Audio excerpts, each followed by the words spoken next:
Good morning here at American Snippets. Thank you, everybody who waited out technical issues. I'm going to go ahead and just suck it up and take full accountability here for some things that I did not foresee being issues as we set this broadcast up. But I'm also going to go ahead and thank our guest again. I'm just going to thank him anyway profusely throughout this, but now he gets extra cool points for working with us through the scheduling mishap. Thanks to yours truly. And the technical issues, which nobody foresaw. So we'll talk a little bit, give people a chance to hop on. Last week was the anniversary of 9/11, 2001. It was the 17th anniversary of that. I cannot believe it was 17 years ago, several lifetimes ago for so many of us. We all watched as there were ceremonies and posts honoring, reflecting on the heroism and tragedy of that day, but also a new call that adds hope to us, a call for the unity, to restore the unity that existed in the country in the immediate aftermath of that event and seems to have faded since then. Now, this week, we are going to talk about the other 9/11, the one that so many people sort of have forgotten, has gotten kind of brushed on the wayside. The 9/11 that, of course, happened in Benghazi in 2012, when American Ambassador Christopher Stevens, U.S. Foreign Service Information Officer Sean Smith, and veterans and CIA contractors Tyrone Woods and Glenn Doherty were killed in Libya in one of the most controversial incidents of history that is the source of a lot of conflict still and divided opinions.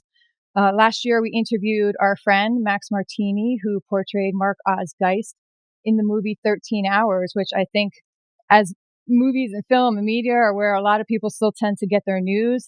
That movie, I think, did justice to the event and portrayed it. But we're going to hear firsthand now from somebody who lived through those events, who survived those events and is surviving in the aftermath of those events, who is undoubtedly the true word of a hero, which is often overused in words today. Probably his wife would deny that sometimes, because all wives do, right? But but he's certainly a little bit of an extra hero to us today too. Here, John Tiegen. Now, TK, our mutual friend, swears to me your last name is actually produced Tiegen. Is that correct? Tiegen. TK, he did it, man. He did it right. I'm like, are you sure? Dude, I watched dozens of interviews trying to nail this. I'm like, TK, forget everybody says Tiegen. He assured me. So Tiegen. Sometimes I don't even recognize it anymore. Whatever. Just go with it, right? So, all right, TK, next round of tequila's on me, even though you have a sponsor. All right, so we're okay to you prefer to call TIG. How's it work, John? TIG. However you want to call me, doesn't matter. You're so easy. Right for dinner. We're good. Thank you so much for being so easygoing and all of that.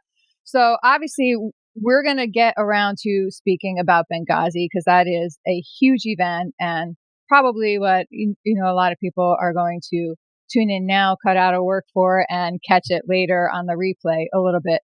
But I think it's important that we all understand that Benghazi is not the only time that you ever served our country in any capacity. I think it's very important to go back and reflect on your prior service. You had years of prior service in different capacities. You were a United States Marine? Yeah, I still am, but yes. You still are a United States Marine. Good. I know a lot of Marines. I love them. I love the little kind of crazy you all are. Used to kind of scare me, but I think I get it now. You're kind of fun once you learn to roll with it. Oh, yeah. So I saw somewhere that you became a Marine or you enlisted when you were 17. Is that correct? Yeah, but I wasn't active duty. It was they do a delayed entry program.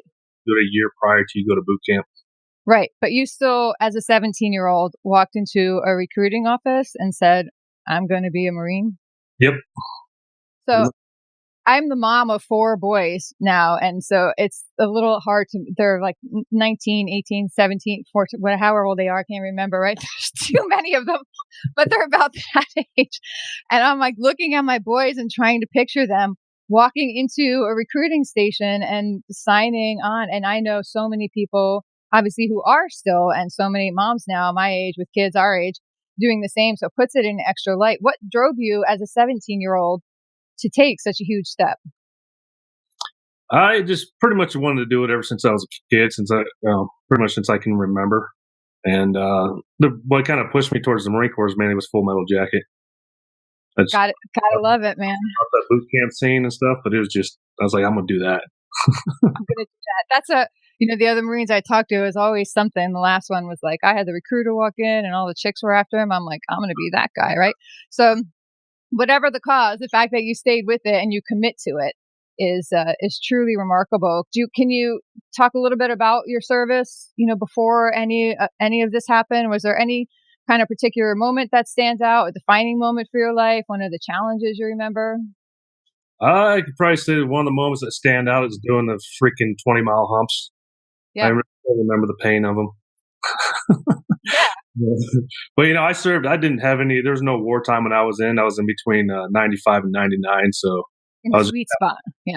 Between everything. I don't want to say, well, I guess could kind of say sweet. It was really boring. Got a lot. Yeah. Boring looks kind of nice sometimes now.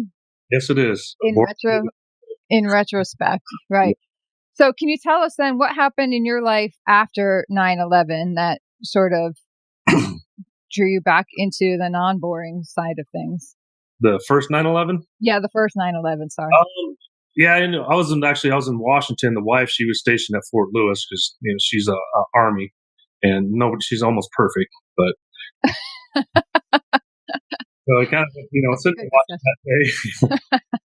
When that happened, I was actually doing heating and air conditioning, and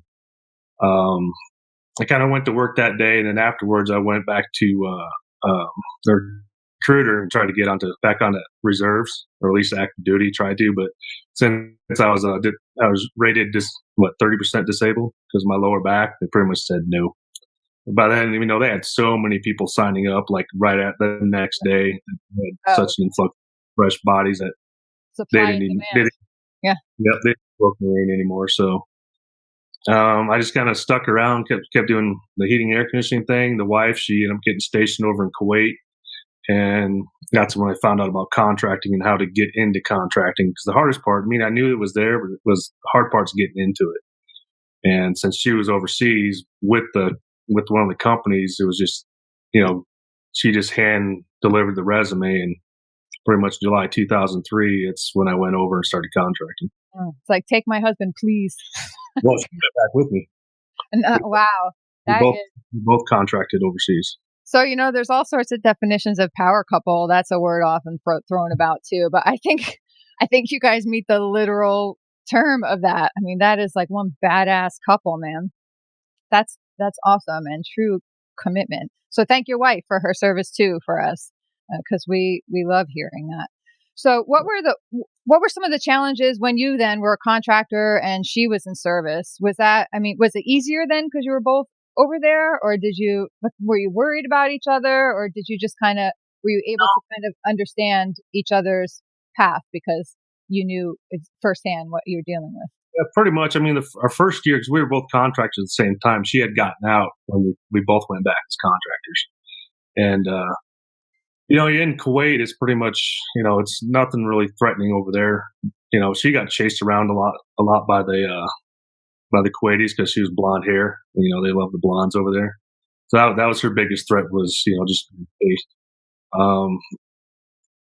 We kind of accepted if something was going to happen. We kind of knew what we were doing, what we were getting into because we're both prior military. So we just kind of went with the flow and just dealt with everything that came. Just dealt with it. So I went to Kuwait in 2005, just for a few days, or 2006 maybe, when that was rolling around. And I was only there for a couple of days, and I was there as a civilian. Yeah. Pre-trial hearing. But I remember that.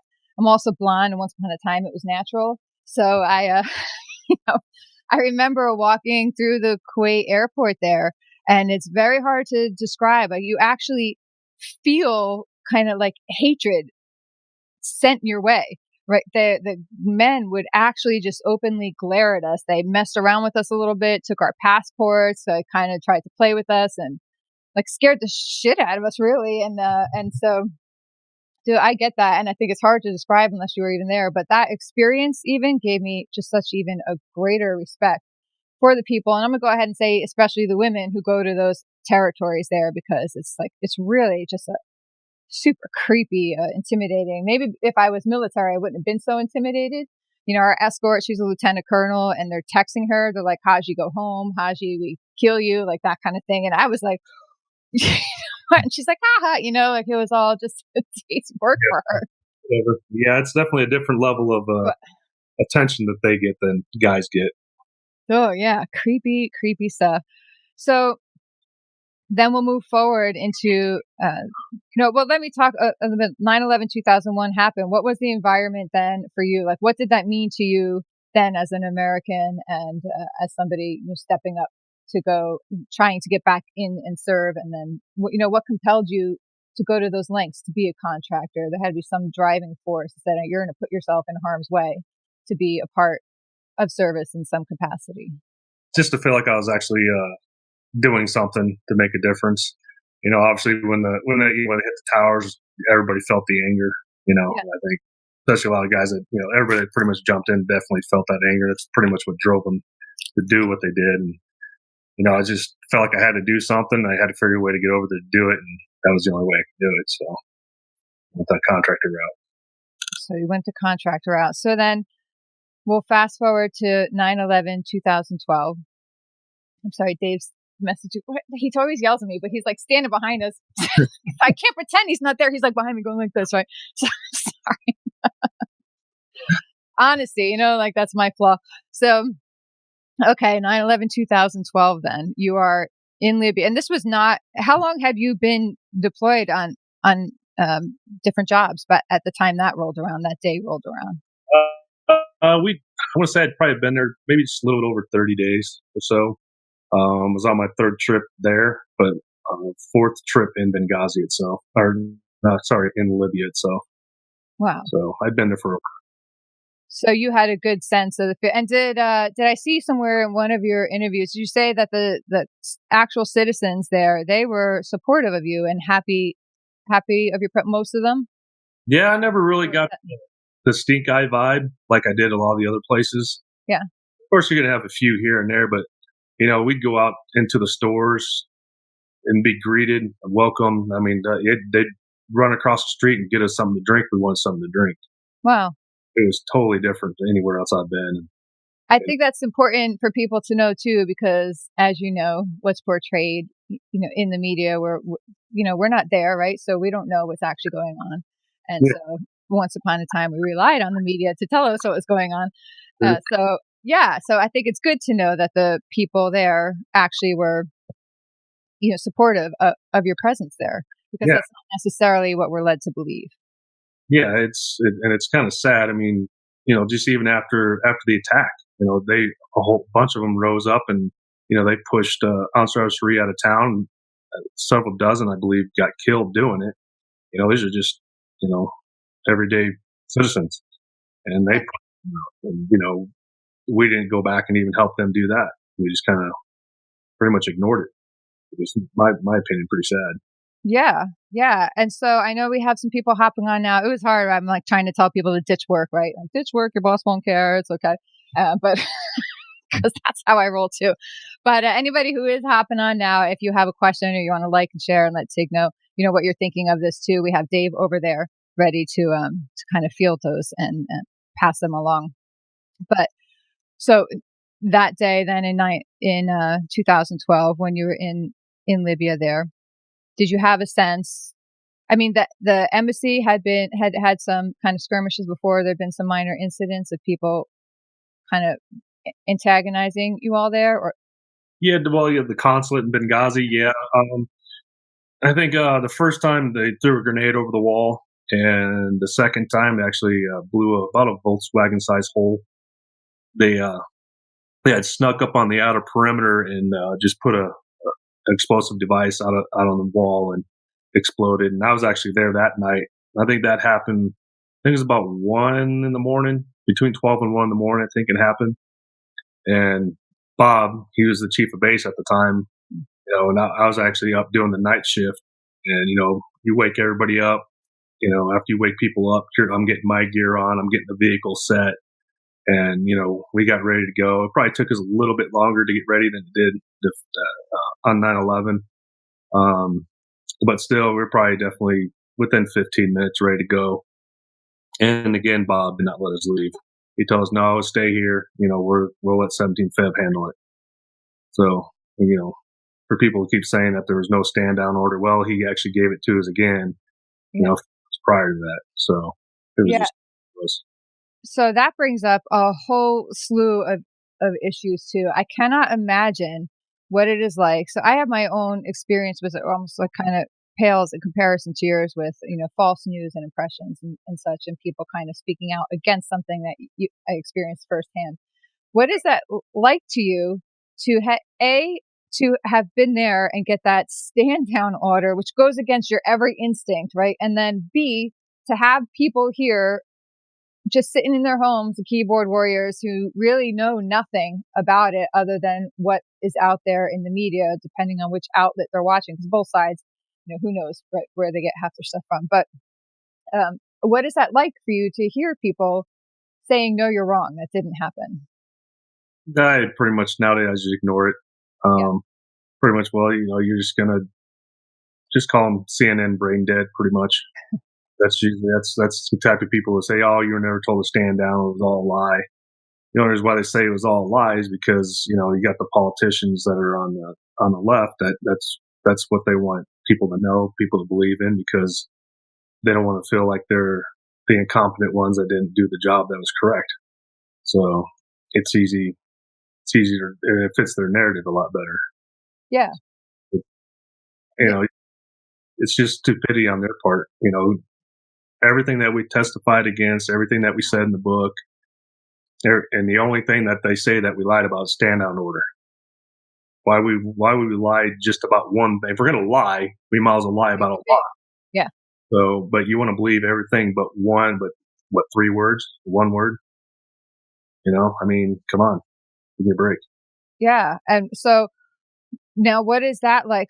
And how has it made you kind of rethink life after? Because you were given a direct order and everything in you is kind of trained to follow those direct orders. But what a conflict then when you're not going to follow that direct order and ultimately you didn't. I mean, what thought process? Well, I think the difference for us, I think, if you're in the military, you're probably going to follow that order. Okay. We weren't in the military, so it ain't like we're going to get court-martialed. So the biggest thing that would happen to us, we'd have got fired. That's so. But to us, at that point in time, we weren't waiting no more. Yeah. I'm pretty sure we were going to be able to find another job if we did get fired.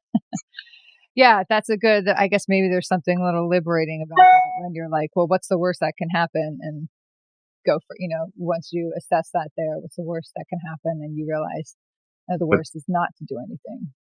But even then, Bob himself couldn't fire us, no matter because we're not in his chain of command. He controls that base. We will never be able to go back to his base. But other than that, he can fire us. He can just relieve us of that base. So I'm guessing like Bob isn't on your Christmas card list or anything like that.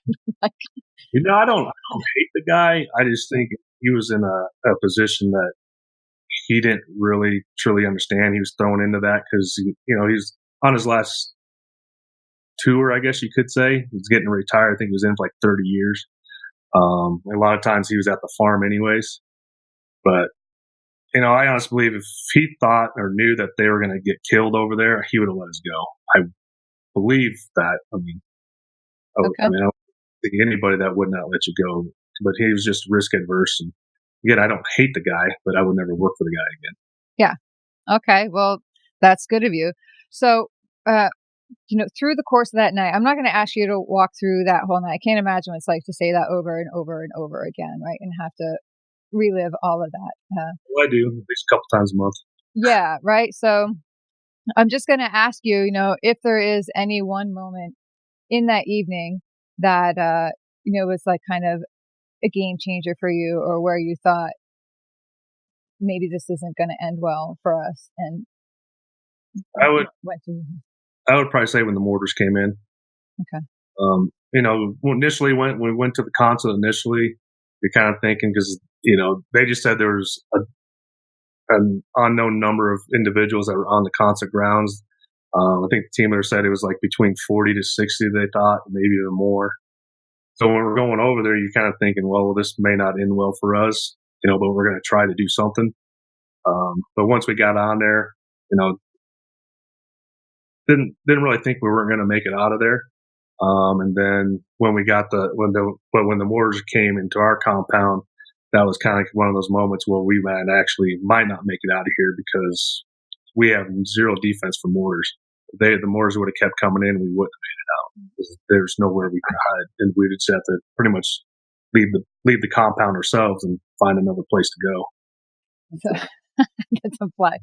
All right. So, are there moments now where you're faced with something that you may think, oh man, like this isn't going to end well, or I don't know how I'm going to do it? And does that experience then kind of give you some like new sense of whatever over, whatever life is throwing at you? All sorts of things can go wrong in life, as we know, as happened today, right? This morning, we're trying to set it up. Do you find that you're able to like handle all the unexpected annoyances and obstacles maybe differently than you were before you go through something so extreme? Or I mean, not just because of that night, but there's been, I did it for 10 years, so there's previous nights.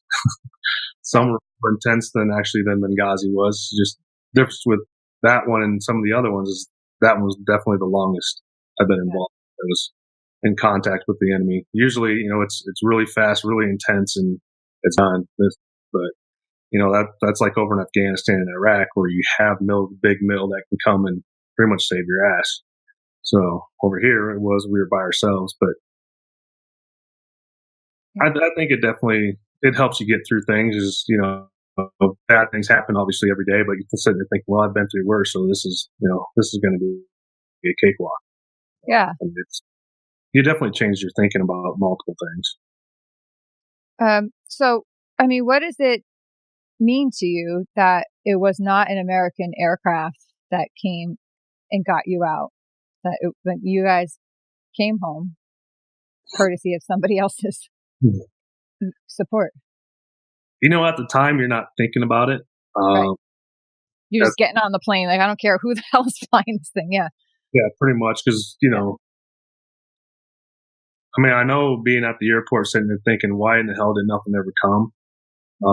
We kind of talked about it a little bit on the tarmac, and just like, why didn't they send anything? What's going on? And the country team leader didn't have nothing to say. I mean, who knows if they even knew anything, but it was definitely frustrating, especially finding out afterwards all the spin and the baloney that they put on it, saying there's no assets available. Finding a marine unit had to change it out of uniform 3 times, so that delayed them by 3-4 hours, I think they said. Then again, that just goes back to their incompetence and lack of leadership, because if they'd have known anything about the locals, especially in Benghazi, they wouldn't have cared what the hell they were wearing. Yeah. They probably would have had dinner waiting for them after the firefight was over. So maddening. It is. So now, do you go ahead. I don't think there's nothing that they could have done that would have saved Stevens and Sean Smith's life that night, unless they did something prior, which was more adequate security. But it would have made the difference for Ron and Bub if they'd have said something. Yeah. So when we were even, posting about this yesterday, we had one woman pop on, and, because there's always those people, right? But this was just one of them. And she was like, look, the ambassador didn't call for help in time. Everything you all are saying, Benghazi conspiracy was a lie. It was the ambassador's fault because he didn't call for help in time. What would you, if anything, have to say to somebody who comes at you with that? He did call for help. He called for help months prior, asking for more security. That was his call for help. Right. So for them to say that's just pure stupidity. They called us immediately. We're the closest asset that they had, so they called us immediately when they found out the attackers were already on their compound. That's what a lot of people forget. It wasn't a protest; it was a full-on attack, and by the time they knew, they were already overcome by the enemy. So they did exactly what they should have did at that time. The failure was on the leadership part, because he requested for help. Multiple. Yeah. They requested for more help back in 2011. So that whole argument just gets thrown right out the window, in my opinion. and you were there. So hopefully people kind of give a little bit of credit to your opinion. Do you think that what happened there and the lack of response and you all being left on your own, how you had to deal with that, do you think that sends any kind of message or example or sets a precedent in the minds of our enemies, or maybe other people now filling the positions that you all were filling? I think it did while the last administration was still there, but now this new one, I Not so don't, much. not so much. But it did. I mean, it was a bad presidents that they sent because it just means they can do whatever they want and nothing's going to happen to them. Just like the whole draw the line in the sand. Well, they would cross that line and nothing happens to them. Again, all that does is just embolden your enemy. You don't know that, then you definitely should not be in a leadership position. Yeah. What was it, those first few months when you got back here and you were, back on American soil? What were those months like for you? Were you able to kind of have some time to yourselves? Were you thrust right into chaos? Were you able to kind of process things a bit? No, we got thrusted right into it. Not the political portion of it, but the investigation portion. Um, you know, when we were in Germany, they asked us if we wanted to talk to the FBI. We told them no. We got back here to the States, and that's when more of the video or the rumors about the protests in the video. So we get back, we go to the agency, we get debriefed. I think we flew home, came back a week later to talk to the FBI. Then it really wasn't a choice anymore. So you're going to have to talk to them, but didn't, you got a chance. I got a chance to decompress because I was actually home for about 6 months because I had pretty much road rash on my lungs from going in and out of the fire. Oh man. Just for the ambassador. So it took a while to heal. And, but still went back to work, deployed 2 more times. A lot of people think, oh, Benghazi happened, you guys quit and you wrote a book. Well, no, actually, I had to heal for 6 months, and I went back to work. How did you even get to a place where you were like, you know what happened, I'm going to go back? And this I think is important for me, definitely in my life. And this is why I've said to people, I'm like, you all set such a precedent for me. And I try to follow your lead. Got a little steeped in bitterness. And there are a lot of things that for a long time I was like, I'm out, I'm done. But you all just jumped you jumped right back in. Where did you find the heart and the strength to even say, I'm going to do it again? Well, you kind of think about, especially the ones that sacrificed, the ones that didn't make it back. And the way I thought it was like, if it was me that didn't make it back, I wouldn't want them to sit at home and, and go through sad moments and be depressed. I'd rather have them get back into the fight because you're good at your job and you're good at what you do. And honor me would be to stay in the fight and not give up. I mean, you always got to move forward. You always got to look for the next objective. And, you're keeping the enemy in their backyard versus fighting them in your own backyard. And a lot of people kind of forget that. And, I hear it all the time. Why are we still fighting overseas when we bring all of our guys back home? Well, we're fighting overseas because we brought our guys back home and they were able to attack us on 9/11 because we weren't on their own turf. So then they brought the fight over to us. Well, we pushed it back, and so far we're keeping them over there. Let them kind of morbid, but let them kill their women and children instead of coming over here killing our women and children. No, that's not. I don't think that's morbid. I think that's a harsh reality, and people are afraid to actually say that. Everyone's so worried. It sounds cruel, but when it comes right down to it, that's the choice. And we're just so grateful that there are people like you all to go out there and keep that. And I hope that you all get as much support from people as you get the hate and the crap, that's spewing your way. Because I definitely say to get more support than hate every now and then. Actually, the last 2 guys have been actually a couple Army guys. I don't know what it is with the Army guys here lately. They've been coming on board doing the whole lying about the stand down order. And it's like, well, it's right here. It's in the committee's paperwork saying actually was given, but it's more of a hearsay. He said, she said. And then they want to reword it. Oh, he wasn't telling you to stand down. He was telling you to shut your mouth and sit down.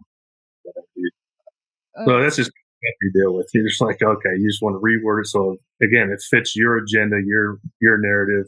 Okay, and I get that's usually what I get. I guess it could be worse. So if there is any form of justice to be had in this case, the justice wasn't seen back then, but now if there could be some form of justice seen for what occurred in there, at Benghazi, what would that look like in your eyes?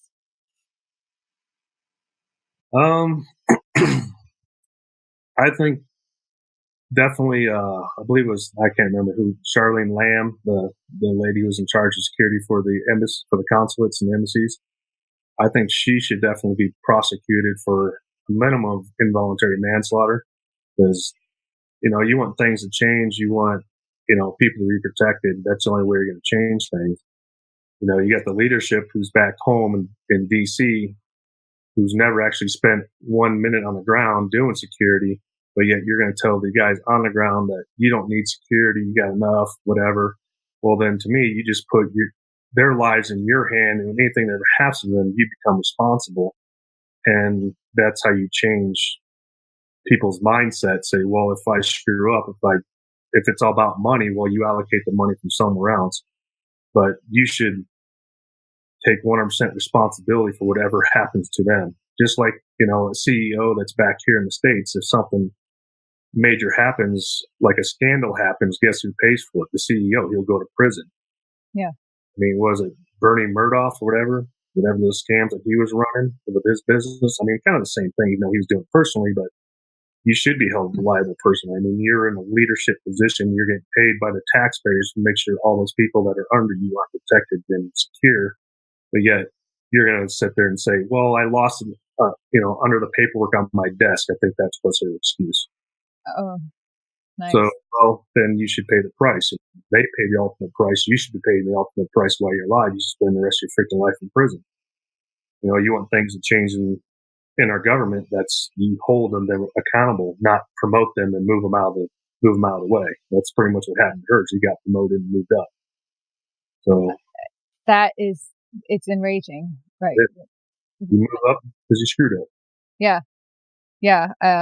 And once again, that's something that I saw happen in my world too. And I had a long time getting past the anger in that. So I admire the way that you guys are able to kind of talk so calmly about it. Whatever you do in your own lives, you do in your own lives, but you're not out there doing that. Do you have any advice that you would offer if there was somebody, a 20-something-year-old guy comes up to you and says, "Hey, Tig, I'm going to go be a contractor now. Can you offer me any advice?" I'd say do it. Where to go to look for a job, I don't know anymore. Yeah. I would definitely, because you kind of take a lot of things for granted, thinking that, your leadership has, who to contact in case of emergencies, where to go. I think that's one thing that we kind of took for granted, thinking that, like the chief of base would have had all the phone numbers for, like, if this general's gone or this guy's gone, he kind of moved down the chain of command. He didn't have it that night. That's why he never got a hold of 75th guys. He had like one guy's phone number. Wow. And that's why, the whole entire night they never got in contact with the QRF for the consulate. Just do your own diligence and just make sure all the I's and T's are actually crossed. And yeah, ask them, just say, yeah, just, well, what about this and something like this? And they may have the answer. They may not even thought of it. So that would be my biggest thing, especially if you're going to the security portion. But even if you're not, you might want to question what the security measures are for it. Yeah. And then do you think that somebody going over there now, if they come in and they notice something that they see a gap like that, do you think it's of value to them to come forward and report it when they may or may not be kind of shut down for it? Or do you think that it's gotten better do you think there have been lessons learned since Benghazi and things are a little tighter and more structured now? I'm pretty sure there's definitely lessons learned. But doesn't mean things are going to change. Again, it goes back to the whole, if I'm not responsible for anything, then why bother even I'll just sign off on it and let it go. Versus, well, if something happens, now I got to sit down and think about it and actually contemplate the risks if I sign this for this or that. So, but again, I would definitely just pay attention. And if you do see something or you have a question about, just ask.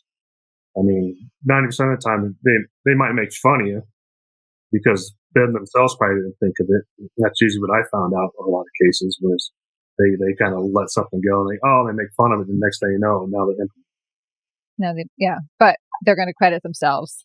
It happens. Yeah. Not just these other guys would suggest. So yeah, that's it worked for you.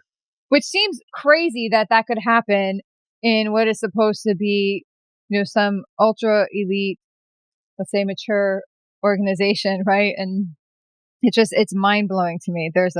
And not to badmouth, but when I came out and I noticed things that had happened, a breakdown of command and all that in the unit where my husband was killed. And I was like, look, how does that even happen? I'm genuinely trying to understand, because when you're on the outside looking in and you don't live that life, like my assumption was that everybody who served in uniform is of a higher caliber, that all these protocols were going to be in place. It just never occurred to me that something like what could happen in our case happened. And now it would never have occurred to me that something that happened in Benghazi could happen the way it happened.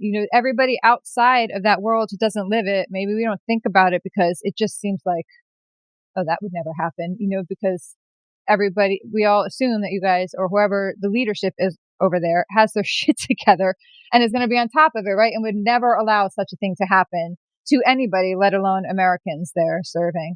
So it's crazy. I mean, just, the militia that finally came and got us, and got us out of the annex to the airport, they didn't even know they were even in Benghazi. They had nothing. They had no idea they were there. And this is the intel service. So, again, they don't know everything, obviously. I have not seen one Jason Bourne yet. And you're still looking? I'm still looking. Crazy. See, so it's not always like the movies. But speaking of that, then, you're the movie that portrayed this event, 13 Hours. How do you feel that did in terms of portraying actual events? It did a pretty good job. I'd probably say it's pretty close to 60% being accurate. A lot of the things that happened didn't happen exactly that way. Like in the movie, it said that I lost the grenade launcher. Well, I didn't lose it. It actually got put back in the vehicle that got left behind. Just little things like that. And like the attacks, I was moving on to the consulate. No vehicles got exploded. No buses blew up. Nothing like that. So it's just little things like that that kind of made it from 100% down to 60%. More cinematic. Get mixed in with the other guys, which was, again, you're taking 13 hours, punching it down to 2 hours. And it's kind of like that TV show 24. That's how it went if you used every single guy doing, because you'd have to have all this stuff going on at the same time. Which, you had 20 moving parts in every second. So, yeah. And what is that like to then meet this person who is you and portraying you, and to have to kind of watch that experience all over again? Definitely weird. Yeah. It's different. Actually, I still talk to the guy, Dominic Musa. I still talk to him every now and then. And he actually, he came out to my house because he's doing the TV series The Purge. Oh, yeah. I'm going to be a detective on the show. Can you help me with some weapons training? So, that's fun. Around through some weapons drills, some room clearing stuff, and so he was definitely happy with that. But I think it's pretty cool that actually he stays in touch. Max Martini, he hits me up maybe once a month to see what's going on. So, we love Max. He's a cool dude. He is. He's awesome. I ran into him at an event. It was an event for families of fallen soldiers, and it was like we had to catch a flight at like 4:00 in the morning or something, and it was like midnight. He was in town for some other thing, and someone recognized him, and he was cool and started talking to us about the whole thing, and then wound up staying in touch with him. I just had such respect for someone who goes to that extent to, he just seemed genuine, like he was really supportive of the military and does his best to support the military. And I know he obviously took it very seriously, the role. And so you wonder about that sometimes when you're watching these movies, do these people care about who they're playing? Is it all just a moneymaker for them? So did it make you? Yeah, obviously money maker for him, but I think, I think I talked to. I didn't get to meet Dominic until actually we were on the set, but I think I probably talked to him before they actually started filming for about 2 weeks straight, almost a couple times a day. Because he's going through the script, he's asking me questions. What do you think about this? Asking about the kids and all that stuff, so you can get more of an idea of what to do and how to act and stuff. So I definitely think they took it serious. Yeah, and I imagine that's important. We would have kind of sucked to see someone kind of taking it not seriously, because it's something that should obviously be treated with respect. And so I was glad, as a moviegoer's experience, it looked to me like they did a good job. But what do I know? I wasn't there, but I thought it was great, and it made me feel, and it resonated deeply within me, as I hope it did with a lot of people, what you all went through. I'm like, other than Vietnam veterans, there's someone, a generation who I look up to as well, because if anybody had a right to return home and be bitter and tell this country to go screw itself and turn its back on the generation of veterans now, it would be the Vietnam veterans. But what I have found is they're doing the exact opposite and turning around and saying, we're going to make sure what happened to us never happens to anybody else. And that's what I see you all doing now as well. I follow the things that you all do. You put out a lot of positive things out there, like moving forward and all that. And I know it can't be easy to have got to a place where you're able to do that, but turning that incident, that tragedy, and that bitterness into a positive purpose sounds cheesy or cliche, or maybe like we should have some pink flowers and crap on here now, but it's true, right? It really, the words kind of don't do it justice, because it's much harder than it sounds, and it can be a bigger battle.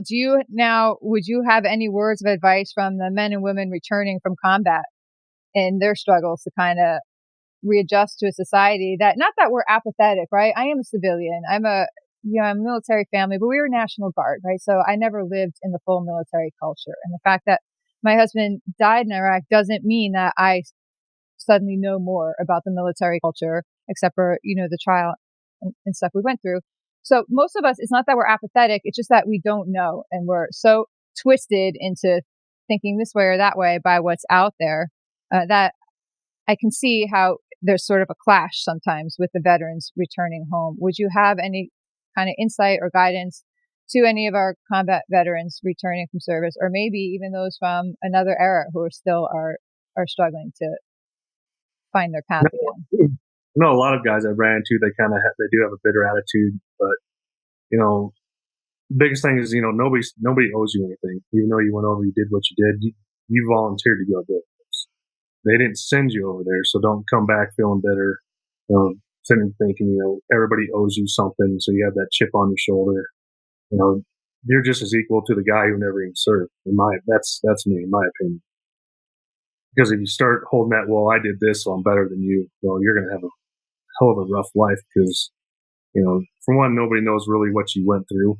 Right. They didn't ask you to go do it. They didn't tell you to go do it.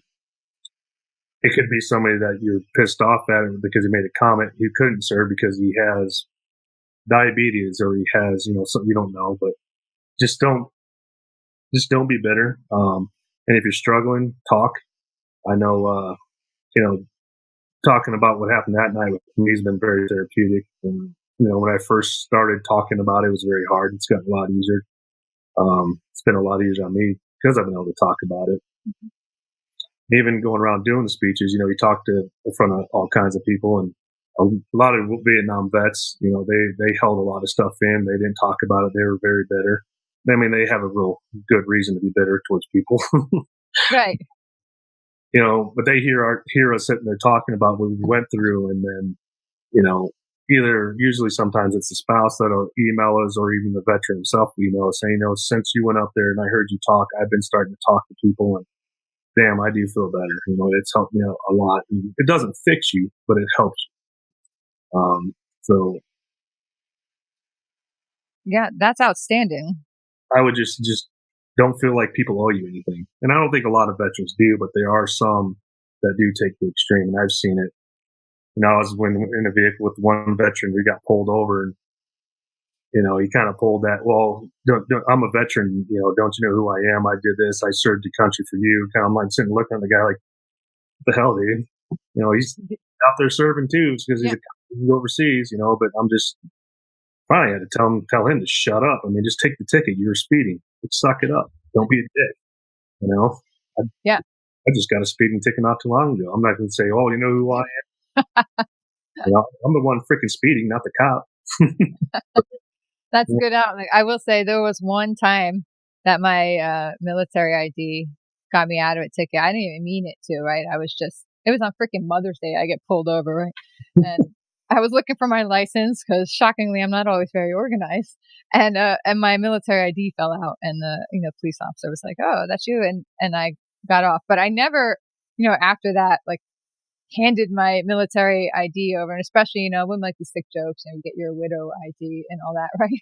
But I never would hand that to a law enforcement officer and say, "Hey, I'm a military widow. You could do that." But it's the same thing works in that community too. I think it's almost dangerous that I think a lot of people want to help so much, and they create this organization and that organization, and it does help, but it can also create some sort of culture of entitlement sometimes.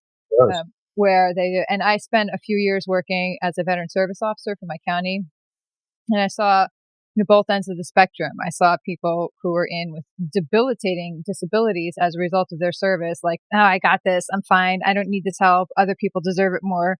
And then you see the other people coming in, like, actually pissed that their buddy who served in Vietnam is on 100% while they're not because they never went, And so you see both ends, and it's, I think it is important to kind of get that tough love reminder there that no, you're not entitled to anything. Although it is a tough line too, because on our end as the civilians, we don't want people to think that we take it for granted, because none of us asked you to go there. None of us asked anybody to go there. But at the same point, we rely on you all to go there, just like we rely on our law enforcement officers and our first responders to do that. So I hope that all of you in those lines of service don't necessarily completely dismiss that there is some level of debt that we owe to you, whether personal or professional, or just courtesy and respect for that. Yeah, but I do hate cops when they pull me over, though. Yeah, I think it depends on the attitude with which it's done. I've had some very nice law enforcement come over, and I still get the ticket, and I still get banged for $250, and I got to go to court. And I probably deserved it at the time. And then you got the one that set up the speed trap, and you're, like 8 miles over after a sign you didn't see in a small town. This guy comes running over like I just robbed a freaking bank, like whips around, puts his lights on. He's like got his hand on his holster. I'm like, what did I do? That could have been fighting for the whole month, though. Yes, I know. I was like, Jesus, But I try to level it out. Sometimes I do things that I probably should have got a ticket for, unintentionally or not. And then, but anyway, I digress. So the current attitude and the mindset in this country, the current climate, we see it as divisive, here. And that's a large part of why we started what we're doing, because we want to kind of bring everyone back into one core unit, right?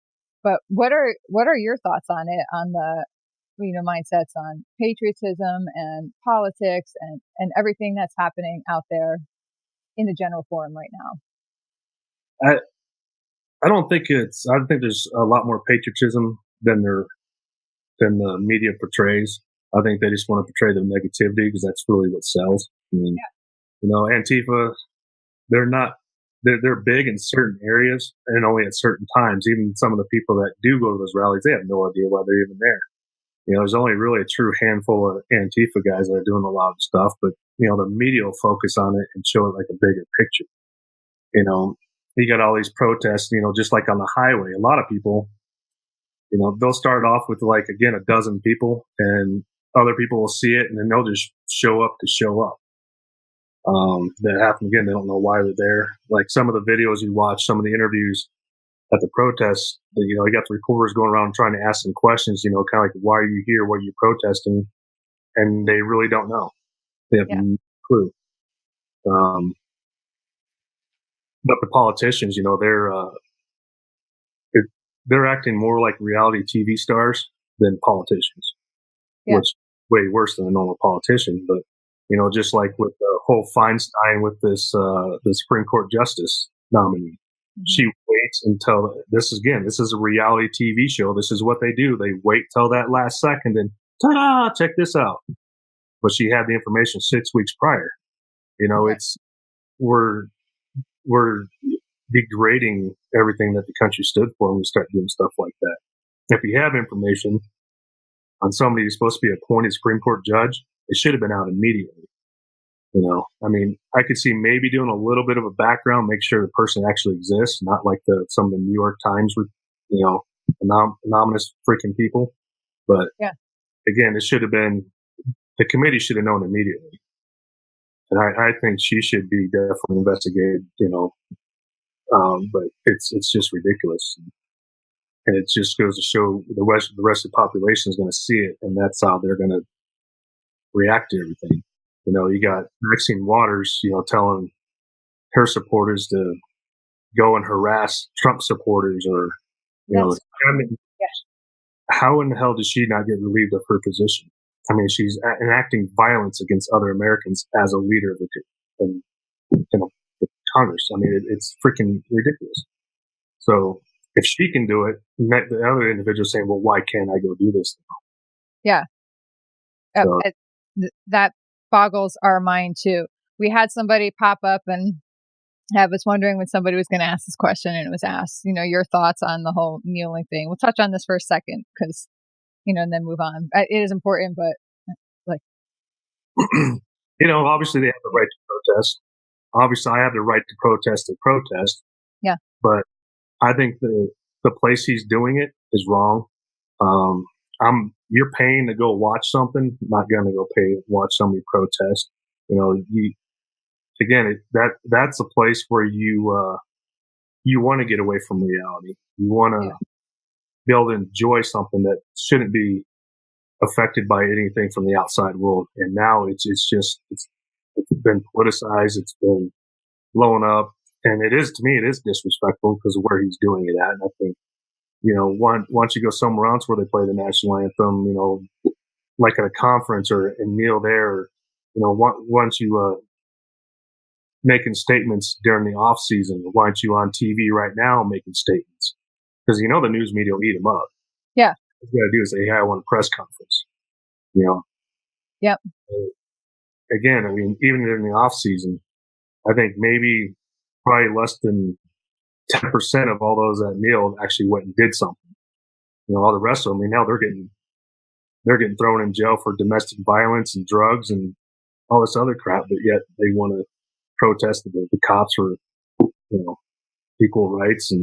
But it's like there's a time and a place. I think on our end, we agree. I hate seeing the national anthem and the flag. I feel like they're being weaponized against patriotism now. Like to use, they're taking the one thing that united us and dissolving it for it's not the time or place. But I know that there are a lot of people and a lot of military widows too that I call my friends who disagree with me, who think it's not a big deal. And I can't wrap my mind around that any more than they can wrap their mind around, I think.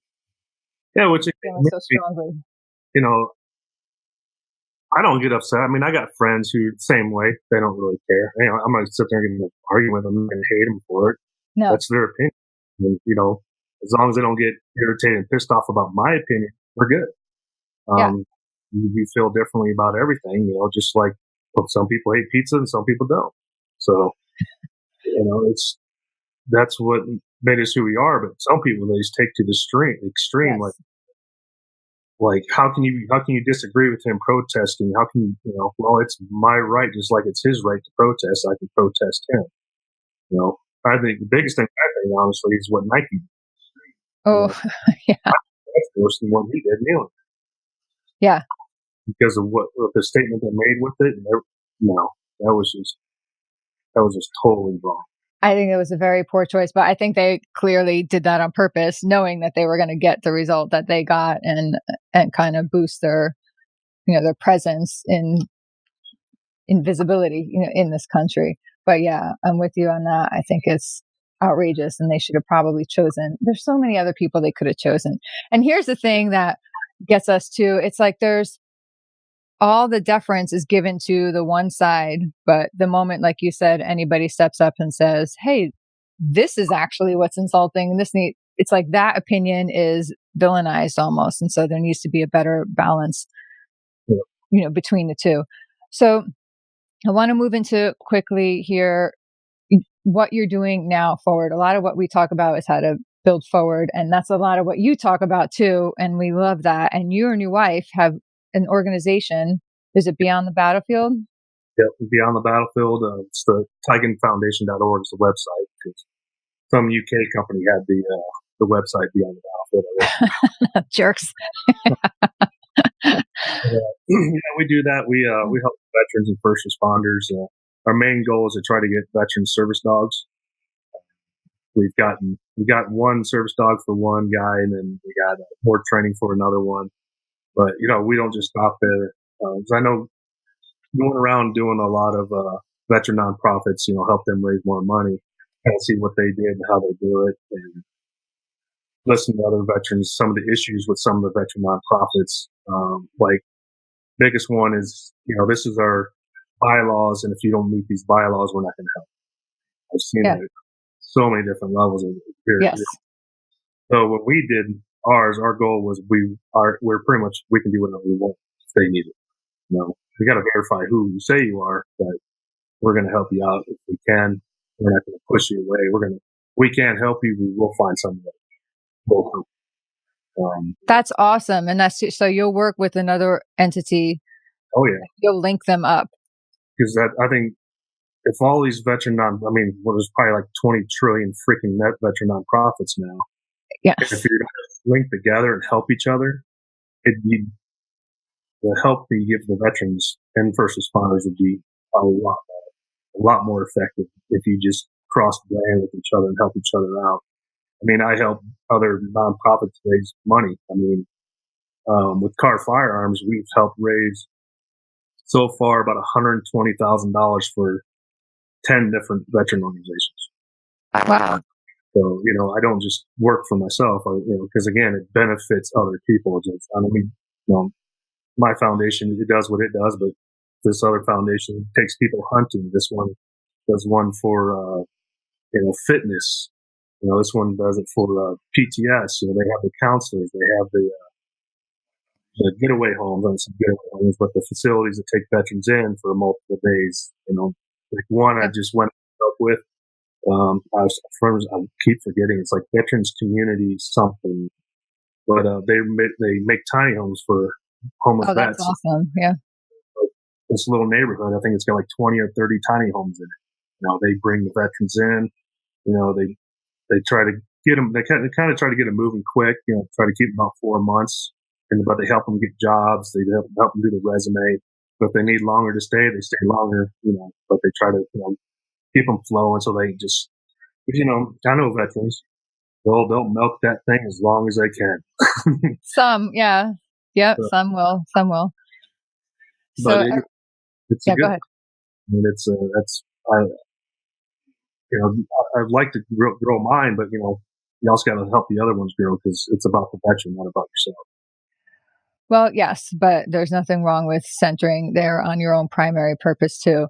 We'll ask the people who are we've got a bunch of comments and questions. Go ahead and remember to like that and share it and send it off to people so they can watch this later too, because we'd really like to spread the word about your foundation. What prompted you and your wife to start that? It was really, I do a hog roast every year. And I've done it probably since 2002, I want to say. And it was after I got out of the Marine Corps and I came home and finally moved back to Colorado. Kind of didn't have a chance to hang out with my friends and stuff like that, because of the time being out of Colorado. So I finally just kind of started doing this. All my friends, finally started coming over. So one year, I want to say it's almost been 4 years now, I think. Might have been 4 years now. But we did a hog roast out here, and one of my buddies, an Army vet, had to have brain surgery. Well, the VA wasn't paying for it, so they said it wasn't related. You know, they do that. Yes, I do know how they do that. He had raised a bunch of money. He needed another $5,000, and this was about a month before the hog roast. So we said, you know what, we'll turn it into a fundraiser. So we ended up raising about $2,500 for him. But on top of that, he invited a couple of his other friends out, and one of his buddies, you know, another Army guy, you know, he brought his wife and 2 kids out, and you know, stayed for that weekend. When he went home about a week later, he sent us an email saying, you know, that was gonna be my last hurrah. You know, I thought it was just gonna be, you know, just gonna come out and do the normal thing, and he was gonna go kill himself. Oh my God. But he said that just like camaraderie again, and talking to other wounded veterans. Veterans always come out because they'll around Fort Carson and stuff like that. But yeah, to just talk around with them and, you know, just hanging out for that weekend, it just blew my mind, and you know, it changed his life right there. So since then, we're just like, that's it. That's kind of how it went. Wow, that's huge. So if people want to get involved and find out how to help, do you accept donations? Do you have volunteers? If somebody, like say somebody out on this coast says, hey, I'd love to help you with that. Is there a way for people to get involved even if they're not physically in your community? Yep. It's just the TigonFoundation.org. It's the easiest way to get a hold of us. Obviously, you can donate there and everything. So, you know, again, we help veterans all over. It ain't just here in Colorado. I mean, 3 of the veterans that we're helping are actually down in Texas. So. Oh, yeah. Texas is a big state for that. I'm going to link you up with someone that we have worked with too. Her name is Annie Nelson. She's got American Soldier Network. She has created a website, ruckup.org, for people like you who have, you know, vetted organizations, so that a veteran can hop online and find these national resources. So, you know, we can get your organization linked up with her, and so it can appear on her website, and people can, when they hop on, they can find you and you know, hit you up to offer support or to ask for support. I think that would be great. Last couple of questions, we'll let you go. You've already been super cool about this morning. I have to say, I noticed, do you have twins? You have a twin boy and girl? Yep. How old are they? 6 years old. 6? So I have a twin brother, and so that's what made me pay a little more attention, I think. It is super cool growing up as that. We did not necessarily things all the same, but definitely the same mindsets and attitudes. So I think it'll be fun for you to watch them growing up and seeing how, I don't know, there's something about the twin mindset that is true. Do they do any things like that are the same? Do they think the same yet? Or are they protective of each other? They're definitely protective of each other. But they'll beat each other too, just like normal siblings. But they're the only ones allowed to beat each other. Pretty much. Yeah. Yeah. I don't think that anybody's going to come along and mess with, especially your daughter down the road. Like, I think I pity those guys. Jesus. Like food already. So she's already went to her first steel gun match. Oh my God. Good for her. Good for her. That is a new generation of women growing up, and I love it. A little envious that they're, you know, raised with that kind of badass mindset there. So we talk a lot here at American Snippets about the American dream. And for us, it's important. We know, obviously, out there, the climate is being told, it seems like there's a anti-American dream force out there, if you will, trying to make us all believe that it's dead and gone and it's not available to anyone. We say the opposite is true. But when I ask you about the American dream, you know, what does that mean to you? Just being able to do what you want. I know a lot of people think, well, you got a big house, you know, a lot of money, but I think you can do whatever you want here. I mean, you can be the president if you want. You can own your own company if you want. You can be a bum if you want. You know? This is true. You know, so actually, I've ran into a couple guys who said, no, I love living on the street. I wouldn't, because there's no responsibility, you know what, but again, the American dream is just being able to do what you want, be who you want. That's awesome. I think that sums it up. So if there was one person in this entire world who you have not met before that you could call up, we could call up right now and say, yo, get over to Tig's house and spend the afternoon with him, who would that be? Oh, shit, I have no idea. Nobody you haven't met that you want to meet? I don't know. That'd probably be cool to meet General Mattis. There you go. I can't believe you haven't met him already. No, I haven't met him. Met General Flynn, but haven't been Kelly. Haven't met Madison. Oh my God. All right. So we have here watching this guy named William Mimiyaga. His name is Monsoon, everyone calls him. We've known him. Monsoon, pay attention here. Monsoon is a retired Marine who once failed General Madison's inspection, right? And just saw him. Yeah. And he just saw him this past weekend at an event for Medal of Honor recipients. So Monsoon, you have a new mission. This man right here needs to meet General Mattis. And if you don't make that happen, you're not getting your Harley. So there, we just called them out. Oh, You want a Harley? All right, I can't do everything right. We had a lot of Harleys. We got Orange County choppers here right in our neighborhood. We'll hit them up next and we'll link you. Okay, Orange County choppers. Let's get them on that too. So if we get you a meeting with General Mattis and we get Orange County choppers involved, does that make up for the technical issues this morning? So you don't get what you don't ask for. that is true. So we're on it now. And that's a fun mission and something I could totally get behind. All right. Thank you so much, not only for your service and everything you and your wife are doing. She sounds awesome and amazing too. She's got twins. She's got a Marine husband. She's been in the military. She's a contractor. She sounds like she could be a leader. She is a leader in her own right. So we thank her for her service too. And thank you for taking the time to be with us today, to be a part of the American Snippets community. We love your story. And please feel free to reach out to us at any point after we get your Harley and the meeting with General Mattis and see if there's anything else we could do for you. Okay. For you guys. Okay. Thank you so much. Oh, yeah. Thank you. Oh, hang on. Dave just pointed out to me again. I think we need to get Dave in for behind the scenes because I suck at this part. I have neglected woefully to ask the audience to like and share and comment. It is not my strengths. I got a lot of strengths. I got a lot of not strengths. So that's it. So audience, bail me out because I have not asked you properly or often enough to like and share. So please go ahead and do that. And thank you, Tig, again, for being here today. Make sure everybody follows Tig. We have posted throughout this interview. We have posted all the places you can follow him and support him and his work. Please go ahead and do so. Thanks so much. Thank you, guys.